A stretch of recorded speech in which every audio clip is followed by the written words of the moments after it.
ரஞ்சித் அவர்கள் என்ன சொல்றாருன்னா, திராவிட கட்சிகள் தான் பாஜகவை வளர்த்ததுன்னு அவர் சொல்றாரு. ஆனா இந்த திராவிட கட்சிகளை சார்ந்தவங்க என்ன சொல்றாங்க, தமிழ்நாட்டில் பாஜக இந்த அளவுக்கு வளர்ந்ததுக்கு காரணமே திரு சீமான் அவர்களும் நாம் தமிழர் கட்சியும் தான் சொல்றாங்க. நாம் தமிழர் வளர்ந்துருக்கு. குறைய பற்றி சீமான் அவர்களை வளர்த்தது திராவிட கட்சிகள் தான் சொல்றீங்களா? ஆமா, தமிழ்நாட்டுக்குள்ள மிக ஆழமாக கால் ஒன்று. அப்படி இருக்கிற போது சுயசாதி பெருமை பேசக்கூடாது. ஏன் நாங்கள் சுயசாதி பெருமை பேசக்கூடாது?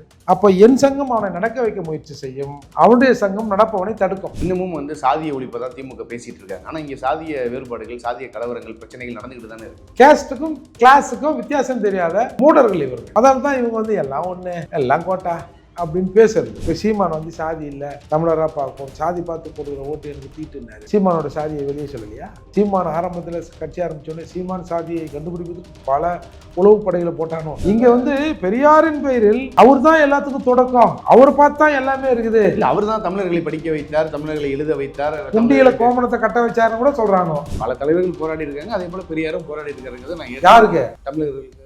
அந்த எரிச்சல் தான் பெரியார் எங்களுக்கு ஒரு மசனையும் கொடுங்கல. அவர் தானே சாதிய ஒழிப்பு பேசியிருக்காரு. சும்மாங்க அதெல்லாம். பெரியாரின் 75வது பிறந்த நாள் வேலை வாங்க நாய்க்கிறேன் தான் எல்லாரும் பேசினாங்க. எங்கேயாவது பெரியார் ஏப்பா இனி நாய்க்கன்னு சொல்லாதீங்க அப்படின்னு சொன்னாங்க. ஸ்கூல் பசங்க புத்தகத்தை எடுத்தா தாழ்த்தப்பட்ட ஒரு நலன் காக்க இரவடா சிறையில் காந்தி உண்ணாவிரதம் தான் போட்டு வச்சுக்கலாம். எங்க செருப்படுத்தி எங்களே அடிக்கிற மாதிரி. ரஞ்சித்துக்கும் விடுதலை சிறுத்தைகளுக்கும் ஏதோ முரண் இருக்கிற மாதிரி இருக்கும். ஆனா அவங்க 2 பேரும் அடி ஒத்து போவாங்க. அதனால இந்த மண்ணுக்கான அரசியலை நீங்க பேசல அப்படின்ற ஒரு விவாதம் வைக்கப்பட்டு அதை இளைஞர்களையே கொண்டு செல்லப்படலைன்னா நாம் தமிழரும் ஒரு 3வது அரசியல் கட்சியா எங்கன்னா ஒரு 3ல இருந்திருப்பாங்க. நீங்க உண்மையிலே எங்கள் மீது அக்கறையாக இருக்கிறவர்னா அதை செஞ்சிருக்கணும். அப்படி இல்லை, சாதி ஒழிப்பு மயிர் ஒழிப்புன்னு பேசுறவங்களாம் இதை பேசிருக்கணும்ல.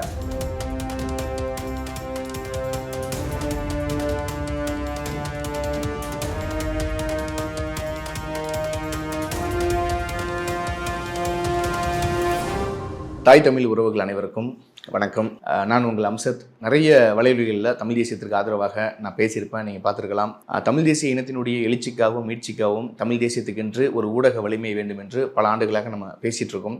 இன்றைக்கி தமிழ் தேசியத்திற்காக நிறைய ஊடகங்கள் வந்திருந்தாலும் அந்த வகையில் மீடியா ஒன் தமிழும் இணைஞ்சிருக்கு.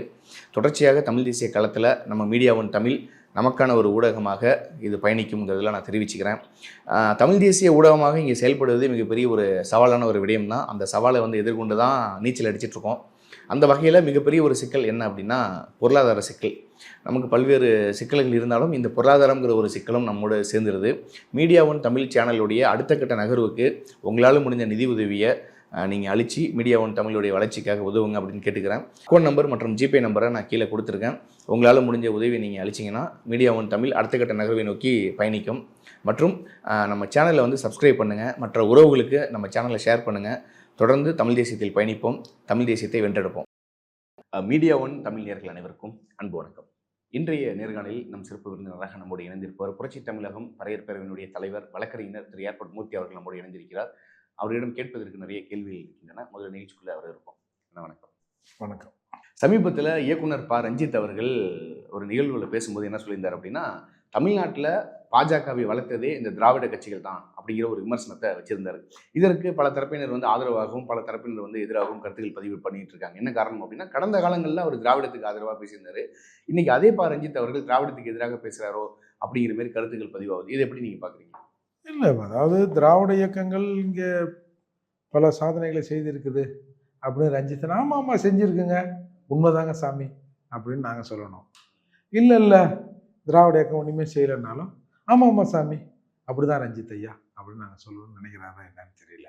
அப்போ 2 விதமான கருத்துக்களை அவரே சொல்கிறார். ஆமாம், அவருக்கு என்ன தேவையோ அவர் அந்த நேரத்தில் என்ன ஒதுக்குதோ அதை பேசுவார். தேவைக்கு ஏற்ப அவர் பேசுகிறாரா ரஞ்சித் அவர்கள்? தேவைக்கு ஏற்பன்னு இல்லை, அப்பப்போ வாயில் வரதான் அவர் பேசுவார்.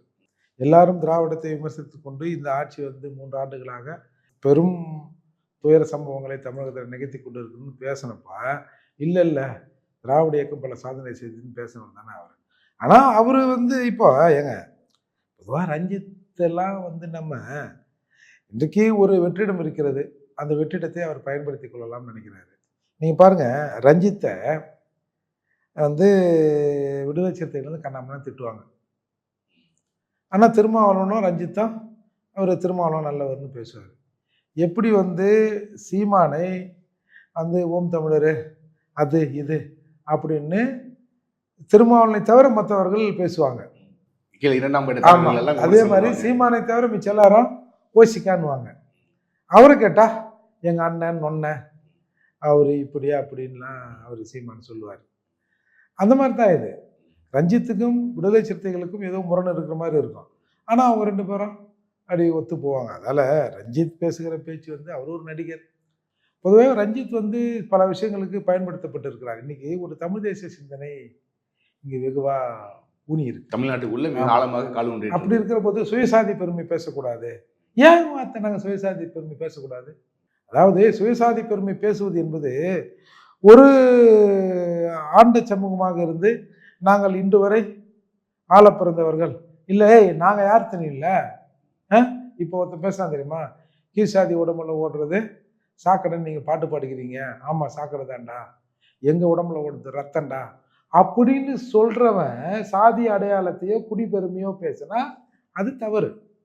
குடிப்பெருமை ஏன் பேசணும்னு சொல்கிறோம். ஏன் பேசுவதனால என்ன பயன் இருக்குங்கிற ஒரு கேள்வியும் நிறைய பேர் கேட்குறாங்க. இப்போ ரெட்டமலை சீனிவாசனை விட நீ பெரிய அறிவாளியா? யாராவது உன்னை யாருன்னு கேட்டால் ஆமாம் நான் பறையன்னு சொல்லு அப்படின்னு ரெட்டமலை சீனிவாசன் சொல்கிறார். அது நெஞ்ச நிமித்தி சொல்லு. ஆமாம், நீ இந்த சமூகத்துக்காக ஒன்று செஞ்சு கிரிக்க வேணாம். காலையில் ஏஞ்சவொடனே ஒரு 10 தடவை நான் பறையன்னு சொல்லு. அது உன்னை ஒரு விடுதலை நோக்கி இட்டு செல்லும். எப்படி வந்து பலருக்கு உயர்ந்தவன் என்ற ஒரு அந்த மனதில் ஒரு எண்ணம் இருக்கிறதோ அதே போல உங்களுக்கு நீங்கள் தாழ்ந்தவர் என்ற எண்ணம் இருக்குது. அதால் அந்த எண்ணத்தை நம்ம வெளியே வந்து எடுத்து வைப்பதற்கு உன்னுடைய பெருமைகளை நீ பேசுன்றாரு. வாங்கடா அறிவாளிங்களா வாங்க, ரெட்டமலை சீனிவாசனோட பெரிய அறிவாளிங்க தானே நீங்கள். அதால் நீங்கள் என்ன சொல்கிறீங்க, குடிப்பெருமை பேசாத அப்படின்னு சொல்கிறீங்க. இப்போ உங்கள் தாத்தா எப்பேற்பட்ட ஆள் தெரியுமா? சரி, அதை கூட விடுங்க. ஒரு டாக்குமெண்ட் கிடைக்குது, பழைய டாக்குமெண்ட், எங்கள் தாத்தா பேரில் ஒரு சொத்து இருக்குதுன்னா ஒரு டாக்குமெண்ட் கிடைக்குது. யோ, நம்ம தாத்தா இந்த சொத்தை வச்சுருந்தாரா, இப்போ வேற எவனோ வச்சுன்னுக்குறான்.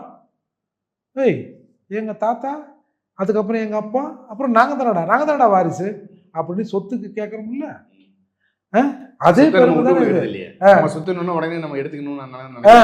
அப்போ என் தாத்தாவின் நான் சார் மூர்த்தி என்ன சொல்லுவார் சார், சண்டைய நம்மளே போட்டுடணும். இந்த தலைமுறையில் நம்ம சண்டையை போட்டுடணும். ஏன்னா நமக்கு அடுத்து வரவன் கோழையாக கூட இருப்பான், யார் பார்த்தா அப்படின்னு சொல்லுவார்ல. அப்படி இன்றைக்கு மொக்கையாக இருக்கிற இந்த சமூகத்தை உசுப்புவதற்கு இவரோட பெருமையை சொல்றதுல என்ன தப்பு? ஐயோ, நான்லாம் ஒருத்தர் அடிக்க மாட்டேங்க. ஐயோ, நம்மளாம் அடிக்க முடியுமாங்க? ஐயோ, உங்கள் அப்பன் 10 பேரை தூக்கி சாப்பிடுவார், உங்கள் தாத்தா நுகத்தோடு எடுத்து அடிப்பார் தெரியுமா அப்படின்னு சொன்னா தான் நம்ம வந்து இந்த நிலைமையில இருக்கும். நாம இன்னைக்கு இருக்கும்போது வரலாறு நம்ம தெரிஞ்சுக்கிட்டோம்னா அது பயனுள்ளதா இருக்கும். அம்பேத்கர் சொல்றாருல, அடிமைன்னு புரிய வச்சா போதும். புரிய வச்சா போதும், அவன் ஏன் அடிமையானேன் என்பதை விளங்கிக் கொள்வான், அதற்கான விடுதலையை அவன் தேடிக்கொள்வான். என்னுடைய பிடல் காஸ்ட்ரோ சொல்றாரு, எங்கள் நாட்டு குழந்தைகள் தங்கள் வரலாறை முதுகிலே சுமக்கிறார்கள், அந்த வரலாறு அவனை விடுதலை அடை செய்யும்னார். அம்பேத்கர் இந்த நாட்டின் வரலாற்றிலிருந்து மறைக்கப்பட்டவர்கள் மீண்டும் தங்கள் வரலாற்றை எழுதுவார்கள். எப்படி எழுதுவான்? அந்த வரலாறு தெரிஞ்ச பிறகு தானே எழுதுவான். வரலாறு தெரியாம இங்க ஒண்ணு எழுத முடியாது. அப்போ இந்த குடிக்கான பெருமையை எவன் அமுக்கப்பட்டிருக்கானோ அவன் பேசித்தானே ஆகணும். அதாவதுங்க, இப்போ நான் பறையர் பேரே வச்சிருக்கேன், இன்னொருத்தர் இன்னொரு சமூக அமைப்பில் சங்கம் வச்சிருக்காருன்னு வச்சுங்க. யோ, அவனும் சாய் சங்கம் பெரிய இது மாதிரி பேசுகிறேன், நீ தான் சாய் சங்கம் அப்படின்னு எனக்கு சொல்ல முடியுமா? ஒரு பொது பாதை இருக்குன்னா, ஏய் இதில் எப்போ பரப்பசங்களாம் நடக்கிறானுவோ, பொது சூழலில் எப்போ வந்து புதைக்கிறானுவோ அப்படின்னு அந்த சங்கம் வச்சுக்கிறவங்க கேட்பான். நான் என்ன பண்ணுவேன், ஏன்னா இந்த பணத்தை தீங்கு உள்ளன என்ன இந்த ரோட்டில் விடமாட்டேன்னா, அது எப்படா உன்னை விடக்கூடாதுன்னு சொல்கிறவன், எல்லாரும் சம்மந்தாண்டா, சட்டத்தின் முன்னால் எல்லாரும் சம்மந்தாண்டா, நான் அவனை நடக்க வைக்கிறதுக்கான முயற்சியை செய்வேன். அப்போ என் சங்கம் அவனை நடக்க வைக்க முயற்சி செய்யும், அவனுடைய சங்கம் நடப்பவனை தடுக்கும். எப்போ அறிவாளிகளை 2 பேரும் ஒன்று, இந்த சாய் சங்கம் அந்த சாய் சங்கம் ஒன்றா? இந்த புரிதல் இல்லாமல் இந்த பைத்தியகாரத்தனமாக இவெல்லாம் பேசுறது. இவங்கெல்லாம் இப்படிலாம் பேசிட்டா பெரியவங்களுக்கு புரட்சியாளர் நினைப்பு, 4 படம் எடுத்துட்டா புரட்சியாளர் நினைப்பு. சார், இப்போ அதே ரஞ்சித் அவர்கள் கடந்த காலங்களில் குறிப்பாக சொல்லணும்னா திமுக ஆட்சிக்கு வந்ததுக்கு பின்பாக பார்த்தீங்கன்னா வேங்கவேல் சம்பவம் தொடங்கி, திரௌபதி அம்மன் கோயிலுடைய பிரச்சனை தொடங்கி, இப்போ வந்து சேலத்தில் கோவில் பிரச்சனை வரைக்கும் வந்து நிற்கிது. இன்னமும் வந்து சாதிய ஒழிப்பை தான் திமுக பேசிகிட்டு இருக்காங்க. ஆனால் இங்கே சாதிய வேறுபாடுகள், சாதிய கலவரங்கள், பிரச்சனைகள் நடந்துக்கிட்டு தானே இருக்குது சார். அதாவதுங்க, அம்பேத்கர் ஒன்று தெளிவாக சொல்கிறாருங்க, அந்த காலத்திலே சொல்கிறாரு, சாதி ஒழிப்பு பேசுகிறவங்க யாரும் தன்னுடைய சொந்த சமூகத்தில் போய் சாதி இல்லைன்னு சொல்றது இல்லை. சொல்றது இல்லை. எல்லாரும் நேராக சேரிக்கு வந்து சாதி இல்லை சாதி இல்லைன்னு சொல்கிறான். இந்த நிலை மாறணும்னு அன்றைக்கே அம்பேத்கர் சொன்னார். அது மாதிரி இவங்க 4 வந்து வேற வேற ஆளுங்களை கூப்பிட்டு வச்சுக்கின்னு அவன் பெருமை அவன் பேசுறது. மற்ற சாதிக்காரெல்லாம் வந்து எப்போ சாதி பார்க்கக்கூடாதுன்னு சொல்லணும். நான் சாதி பார்க்கக்கூடாத நிலையில் நான் சரியாக இருக்கிறேன். ஏன்னா நான் அதனால் பாதிக்கப்படுகிறேன். ஏன்னா பாதிக்கப்பட்டனா கூட நீ எடுத்துக்க. இது வந்து மற்றவங்க சொல்ல வைக்கணும்ல. இவங்க இன்றைக்கு தமிழகத்தில் இருக்கிற தமிழ் தேசியம் வளரக்கூடாதுன்றதுக்காக நீ தலித்துன்னு சொல்லு. ஏங்க தலித்துன்ற வார்த்தை எப்போங்க பயன்படுத்தப்பட்டது? வட மாநிலங்களில் தான் பயன்படுத்தப்பட்டது. அது அம்பேத்கரோட அந்த வார்த்தையை பயன்படுத்த இல்லை. அப்போ இடையில ஏதோ ஒன்று வந்து இவங்க மாட்டி வச்சுக்கின்னு தலித்துனா ஒரு ஃபேஷனாக தான். இல்லை, அவங்க என்ன சொல்றாங்கன்னா தலித் என்று சொன்னால் ஒட்டுமொத்த இந்தியா முழுவதும் அது தெரியக்கூடிய ஒரு வார்த்தை அப்படிங்கிறதுனால தானே சொல்றாங்க. இல்லை, அதாவதுங்க சமூகத்தால் சாதியால் புறக்கணிக்கப்பட்டவர்கள் ஒரு பேட்ச் இருக்கு. பொருளாதாரத்தால் புறக்கணிக்கப்பட்டவர்கள் எல்லா பேட்சிலும் இருப்பான். நாங்கள் சாதியால் புறக்கணிக்கப்பட்டிருக்கோம். ஷெட்யூல் கேஸ்ட் மற்றதில் இப்போ இது வந்து சாதியின் அடிப்படையில் பேக்வேர்ட் கிளாஸ், அது வகுப்பு, இது சாதியின் அடிப்படையில். கேஸ்ட்டுக்கும் கிளாஸுக்கும் வித்தியாசம் தெரியாத மூடர்கள் இவங்க. அதனால தான் இவங்க வந்து எல்லாம் ஒன்று எல்லாம் கோட்டா அப்படின்னு பேசுறது. அதால் எவன் வந்து தன்னுடைய உரிமையை மறுக்கப்பட்டு அவன் அடையாளத்தை இழந்து நிற்கிறானோ அவன் அடையாளத்தை தேடி எடுத்தாகணும். நான் என்னோட அடையாளத்தோட வரேன், நீ உன்னோட அடையாளத்தோட வா. இல்லை சார், நீங்கள் இப்படி சொல்கிறீங்க, என்னுடைய அடையாளத்தை நான் தேடி எடுக்கிறேன், என்னுடைய வரலாறுகளை நான் தெரிந்து கொண்டால் தான் என்னுடைய அடுத்த தலைமுறைக்கு என்னுடைய வரலாற்றை நான் கடத்த முடியும் நீங்கள் சொல்கிறீங்க. ஆனால் சமீபத்தில் அண்ணன் திருமாவளவன் அவர்கள் பேசும்போது என்ன சொல்கிறாருன்னா, சாதி பார்த்து என்கிட்ட வராத, நான் வந்து ஒரு பொது தலைவர் தான் அப்படிங்கிற மாதிரி ஒரு விளக்கம் ஒன்று சொல்கிறாரு. நல்ல விஷயம்தான். பொது தொகுதியில் நிற்க வேண்டியதானே? ஏன் திமுக கொடுக்கலையே? கொடுக்கலாம், கட்சிகளில் வெளியே வந்து இல்லை. ஏன் இப்போ என்ன பிரச்சனை? அதாவதுங்க சாதிய எண்ணம் இருக்கலாங்க, சாதிய துவேஷம் தான் இருக்கக்கூடாது. ஏன் அப்போ எல்லா சாதியும் ஒன்றும் இல்லைல்ல. நான் சாதி பார்க்கறது இல்லைங்க. அப்போ சாதின்னு ஒன்று இல்லைன்னு சொல்லு. நான் சாதி பார்க்கறது இல்லைன்னா மற்றவன் பார்த்தான்னா ஐயோ நான் பார்க்கறது இல்லை, அவன் பார்க்குறான்னா அவன் இஷ்டம். இது எப்படி சரியாக இருக்கும்? அதால் அவர் என்ன வேணாலும் இன்றைக்கி வளர்ந்துருக்கலாம். சரி, இப்போ நான் பறையன்னு பார்த்து வராதங்கிறத செருப்பால் அடிப்பெல்லாம் சொன்னார் இல்லை. இப்போ அவர் போட்ட மாநாட்டில் எவன் போனான்? எவங்க போனான்? இவன் தானே போனான். நீ என்ன தான் சுற்றினாலும் நீ என்ன ஆள்னு பார்த்தா அவன் போவான். இப்போ சீமான் வந்து சாதி இல்லை தமிழராக பார்ப்போம், சாதி பார்த்து போடுகிற ஓட்டு எனக்கு தீட்டுனாரு. சீமானோட சாதியை வெளியே சொல்லலையா? சொன்னாங்களே. சீமான் ஆரம்பத்தில் கட்சி ஆரம்பித்தோடனே சீமான் சாதியை கண்டுபிடிப்பதற்கு பல உளவு படைகளை போட்டானோ. அவர் தேவரா இருப்பாரு, இல்ல அவர் போனாரா இருப்பாரு. அப்ப அவங்களுக்கே தெரியுது தமிழ் குடிகள்ல இந்த குடிகள்லாம் இருந்தா இவங்க தமிழர் அப்படிங்கிற அடையாளத்தை அவங்களே சொல்றாங்க. அப்ப அதுதான் முதல்ல இவங்களுக்கு இவரோட சாதியை தெரிஞ்சுக்கணும். சார் இங்க எல்லாமே சாதியால் தான் சார் ஆக்கப்பட்டிருக்கு. இல்ல, எனக்கு ஒரு கேள்வி என்னன்னா, இப்ப தமிழர்கள் வந்து பேருக்கு பின்னால குடிப்பெயரை பயன்படுத்தணும் அப்படின்னு பல காலமாக பல்வேறு தரப்பினர் சொல்லிட்டு இருக்காங்க. ஆனா இன்னொரு புறம் இந்த திராவிட கட்சிகளை சார்ந்தவங்க என்ன சொல்றாங்கன்னா, பேருக்கு பின்னால நீங்க வந்து குடிப்பெயரை போட்டீங்கன்னா அது சாதியை ஏற்றத்தாழ்வு வந்துடும் சொல்றாங்க. ஆனா பிற மாநிலங்களில் பாத்தீங்கன்னா தன்னுடைய பேருக்கு பின்னால மேனன், ரெட்டி, நாயுடு, இல்ல சர்மா, பட்டேல் அப்படின்னு போட்டுக்கிறாங்களே. இப்ப நம்ம சாதியை பெரும்பான்மை போடாம தான் இருக்கிறோம். இங்க ஏற்றத்தாழ்வு இல்லையா? இருக்கு. அப்புறம் சரி, இவ்வளவு நாள் போடாம இருந்தோம்ல, ஏற்றத்தாழ்வு இருக்குல்ல, கொஞ்ச நாள் போட்டு பார்ப்போம். ஏற்றத்தாழ்வு இருக்கா இல்லையான்னு பார்த்துருவோம். இப்போ என்ன அழிஞ்சிட போகுது? இன்னும் ஒரு 10-20 வருஷம் போட்டு பார்ப்போம். ஒரு தலைமுறை ஒரு 50 வருஷம் கூட போட்டோம். திருப்பி இதே மாதிரி இருந்தா ஏன்பா இருந்தாலும் போட்டாலும் இருக்குது, போடலனாலும் இருக்குது அப்படின்னு ஒரு மாற்று வழியை யோசிப்போம். இல்லை சார், இப்போ தமிழர்கள் வந்து பேருக்கு பின்னால் குடிப்பெயரை போடுவது நல்லது தானே. ஏன்னா அவர்கள் தானே தமிழர் யாரு, தமிழர் அல்லாதவர் யாருங்கிற ஒரு அடையாளம் கண்டுபிடிக்கப்படும்னு சொல்றீங்க. இப்போ நீங்கள் ஆகச்சிறந்த தமிழில் சிறந்தவர்கள் இல்லை தன்னை தமிழனாக சொல்லி கொண்டு வர தமிழக அரசியல் ஒரு 5-6 பேர் சொல்லுங்க. தமிழக அரசியல் தலைவர்கள் தமிழர்களே இல்லையா? ஐயா காமராஜருக்கு பின்பாக, அதற்கு முன்பாக தமிழர்கள் சொல்லிட்டுங்க ஒரு 5-6 பேர் சொல்லுங்க. நான் தமிழ் இல்ல, தமிழர்கள் இல்லையே. இல்லையா? எல்லாமே தெலுங்கையும் கன்னடத்தையும் மலையாளத்தையும் தாய்மொழி. இது உங்களுக்கு தெரியுது, எனக்கு தெரியுது. முத்தமிழறிஞர் டாக்டர் கலைஞர் என்னது என்ன போர்வால், தமிழின போர்வால்.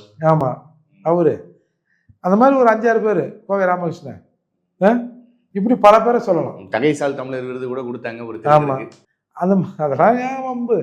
இப்போ தமிழ்நாட்டில் யாரெல்லாம் தமிழ்னு கத்தின்னு போறானோ அவெல்லாம் தெலுங்கனா இருக்கிறான். இப்போ இவர்களோட சாதி தெரிஞ்சுன்னு வச்சுங்க, அப்போ தெரிஞ்சுக்கல இவர் தமிழரா இல்லையான்னு. காமாட்சி நாயுடு அப்படின்ட்டு நான் தமிழன்னு சொல்ல முடியுமா? ஏய் என்ன அப்படி பேசல, அவர் அப்படிதானே சொல்றாரு. அவர் சொல்லுவார், கேட்கறேன்னா நீ பயோ பேர் வந்து காமாட்சி நாயுடுவான், இவர் வந்து தமிழரா. அப்ப நாயுடுங்கிற பேர் வந்தோடனே நமக்கு தெரியுது தெலுங்கை தாய்மொழியாக கொண்டவர்கள் அப்படின்னு. ஆமா, அதால நீங்கள் வந்து பாருங்க, இது வந்து ஏங்க பெரியாரே சாவர வரைக்கும் நடத்துகிற நாய்க்கர் தான் சொன்னார். இல்லை, அவர் தானே சாதிய ஒழிப்பு பேசியிருக்காரு. சும்மாங்க அதெல்லாம். பெரியாரின் 75வது பிறந்தநாள் விழா வாங்க நாய்க்கிறேன் தான் எல்லாரும் பேசுனாங்க. எங்கேயாவது பெரியார் வந்து ஏப்பா இனி நாய்க்கர்னு சொல்லாதீங்க அப்படின்னு சொன்னாங்க. இல்லை, அந்த பெரியாருங்கிற பேரை வந்து கொடுத்தது யாரு? அது வந்து நம்ம மீனாம்பாள் தான் கொடுத்தாங்க. அதாவது ஒரு தடவை இந்த பெரியார் வந்து ஏதோ பெண்களுக்கு எதிராக பேசிட்டாங்கன்னு சொல்லிட்டு அந்த அம்மா செருப்பு எடுத்து காட்டினாங்க. அம்மா மீனம்பாள் அவர்கள் தான் வந்து பேர் கொடுத்துருக்காங்க. ஆமாம், செருப்பு எடுத்து உன்னை பெரியாரை வந்து அடிச்சிருவேன்னாங்க. அதுக்கப்புறம் ஏதோ விளக்கங்களுக்கும் சொல்லி அந்த அம்மா கன்வின்ஸ் பண்ணி, ஏம்மா என்னம்மா அவ்வளோ பெரிய ஆளை போய் நீ செருப்பால் அடி பண்ணிட்டியம்மா அப்படின்னு பிறகு ஒரு மகளிர் மாநாட்டில் கூப்பிட்டு பெரியார்னு பேர் கொடுக்குதா சொல்லுவாங்க. அது ஒரு பிரச்சனையா? இல்லை, அதை இப்போ ஏற்க முடியுதா அப்படிங்கிற ஒரு கேள்வி இருக்கு. ஏன்னா நிறைய பேர் வந்து பெரியாருங்கிற பேரை வந்து ஏங்க எங்கள் வீட்டில் கொடுத்தாங்க 2-3 பெரியார் இருக்கிறாங்க வயசானவங்க. அது ஒரு பிரச்சனை. அவனுக்கு வேண்டிதான் அவன் செல்லம் வெல்லம் அப்படின்னு சர்க்கரை அப்படின்னு ஒரு பொருளை வந்து நாச்சியப்பம் பாத்திர கடை மாரி ஒரு பொருளை சர்க்கரை வெல்லம் அப்படிலாம் கொஞ்சம் இல்லை. சர்க்கரைனதால சர்க்கரை ஆகிடும் போதா, வெள்ளங்கிறதால வெள்ளம் ஆகிடும் போதா? அது தானே.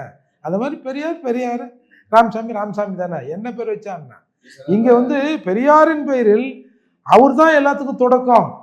அவர் பார்த்தா எல்லாமே இருக்குது. இல்லை, அவர் தான் தமிழர்களை படிக்க வைத்தார், தமிழர்களை எழுத வைத்தார், குண்டியில கோமணத்தை கட்ட வச்சாருன்னு கூட சொல்றானோ.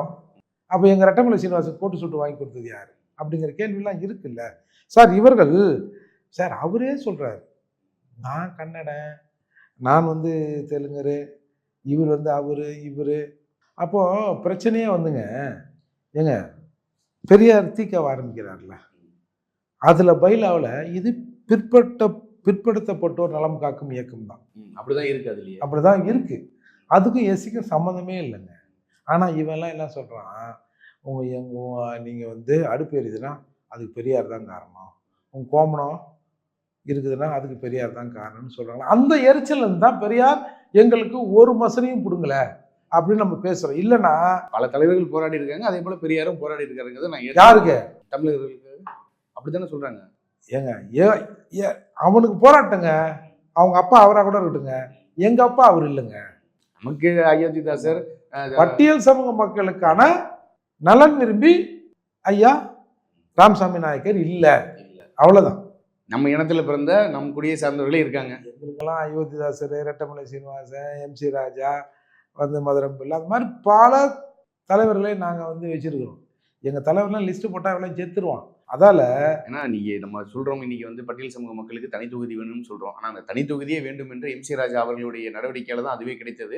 அதற்கு பின்பாக தான் அம்பேத்கர் அவர்களும் இதை வந்து சட்டமாகணும்னு சொல்லி ஏங்க இரட்டை வாக்குரிமை போய் ரெட்டமலை சீனிவாசன் வந்து 2ஆம் ஜாதி மன்னர்கிட்ட கேட்குறாரு, எங்கள் ஆட்களை நாங்களே தேர்ந்தெடுத்துக்கொள்வது எங்களுக்கு ஒரு தனி ஓட்டு, பொதுவான ஒரு ஓட்டு, எங்களுக்கு 2 ஓட்டு வேணும்னு கேட்டு வாங்கி வர்றார் ரெட்டமலை சீனிவாசன். அப்போ ரெட்டமலை சீனிவாசன் தான் இந்தியாவில் தீண்டாமல் இருக்கிறதாவே வெள்ளைக்காரனுக்கு சொல்கிறாரு.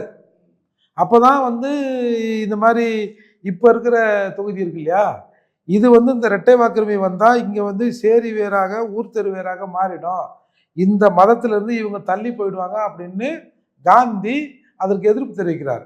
எதிர்ப்பு தெரிவிச்சுன்னா வெள்ளைக்காரன் நான் போட்ட சட்டத்துக்கு என்னடா மயிறு எதிர்ப்பு அப்படின்னு தூக்கி எரவாடா சிறையில் போடுறாங்க. சிறையில் போடப்பட்ட காந்தி உண்ணாவிரதம்ங்கிறார்.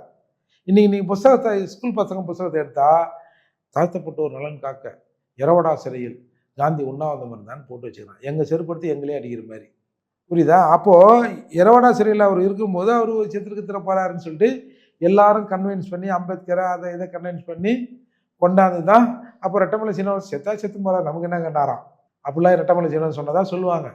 அப்போது இந்த பூனா ஒப்பந்தம் பண்ணி இப்போ இருக்குது இல்லையா ரிசர்வ் தொகுதி, அந்த கேவலத்தை கொண்டு வந்தாங்க. சரி அது வேண்டாம், அதால் இந்த செத்துக்கு தொலைஞ்சான பிரச்சனை ஆகிட போகுது அப்படின்னு அட்லீஸ்ட் கொஞ்சம் ஊர்காத்தரம் நக்கிங்கடா அப்படின்னு இந்த ரிசர்வ் முறையை கொண்டு வந்தாங்க. இப்போ ஏற்பட்ட வரலாறுலாம் எங்களுக்கு இருக்குங்க.